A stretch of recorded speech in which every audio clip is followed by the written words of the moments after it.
है। यहाँ से पहले बिंदु को मरीचि ऋषि के नाम से जानते हैं। उसके बाद में जो बिंदु है वो कहलाते हैं ऋषि वशिष्ठा। ऋषि वशिष्ठा की बाईं ओर आपको एक छोटा बिंदु नजर आएगा। ये बिंदु ही है अरुंधति। ऋषि वशिष्ठा के बाद आते हैं ऋषि अंगीरसा। फिर आते हैं ऋषि अत्रि। फिर दाईं ओर की तरफ मुड़ते हुए जो बिंदु आता है वो है ऋषि पुलस्त्य।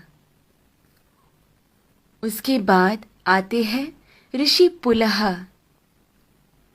और फिर ऋषि क्रतु। ऋषि पुलह और क्रतु के अंतर को 5 गुना मिलाकर नीचे की तरफ आएंगे तो वहां बसे हैं ध्रुव नक्षत्र। सदा उत्तर में रहने की वजह से उसे ध्रुव नक्षत्र कहा जाता है। इंग्लिश में हम इसे नॉर्थ स्टार के नाम से जानते हैं। बाल्यावस्था के ध्रुव नक्षत्र अगर उत्तर में बसे हैं तो वृद्धावस्था के अगस्त्य नक्षत्र दक्षिण में बसे हैं। अगस्त्य और ध्रुव नक्षत्र हमेशा उसी स्थान पर ही पाए जाते हैं। इन दोनों के बीच में मौजूद आकाश गंगा सतत घूमती रहती है।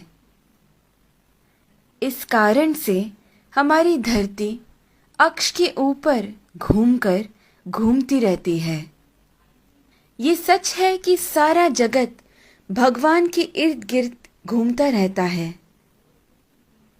लेकिन वो हमें कभी नजर नहीं आ सकता। भूमि के अनेक कालों में से उसे 4 काल में छांटते हैं। ऊपर नजर आ रहा पीठ के बल सोया हुआ प्रश्न चिन्ह के आकार में बना हुआ सप्त ऋषि मंडल हमें वसंत ऋतु में ठीक ऐसे ही नजर आता है। आगे बढ़ते हुए शिशिर ऋतु यानी ठंड के मौसम में हमें सप्त ऋषि मंडल ऐसे नजर आता है। फिर शरद ऋतु में जब सारे पत्ते झड़ने लगते हैं तब सप्त ऋषि मंडल हमें ऐसे पीठ के बल सोया हुआ प्रश्न चिन्ह के आकार में नजर आता है। और फिर ग्रीष्म ऋतु यानी गर्मी के मौसम में हमें सप्त ऋषि मंडल ऐसे शीर्षासन कर रहे प्रश्न चिन्ह के आकृति में नजर आता है। चाहे जो भी हो, जब हम ये सारे प्रश्न चिन्हों को एक साथ में देखते हैं, हमारे सामने एक विशेष आकृति हमें बनता हुआ नजर आता है। वही कहलाता है हमारा स्वस्तिक। स्वस्थ का मतलब है आरोग्यवान।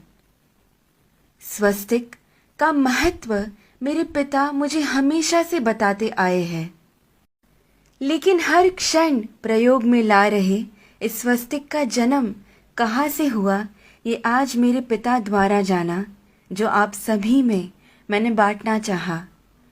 ध्रुव नक्षत्र को देखते हुए हमें ये मालूम होता है कि हम पूरी जिंदगी जिस दिशा की ओर बहते जा रहे हैं वही है उत्तर दिशा। इसीलिए शायद हमारी भूमि पर भी दक्षिण में अधिक जल है और उत्तर की ओर अधिक जमीन है।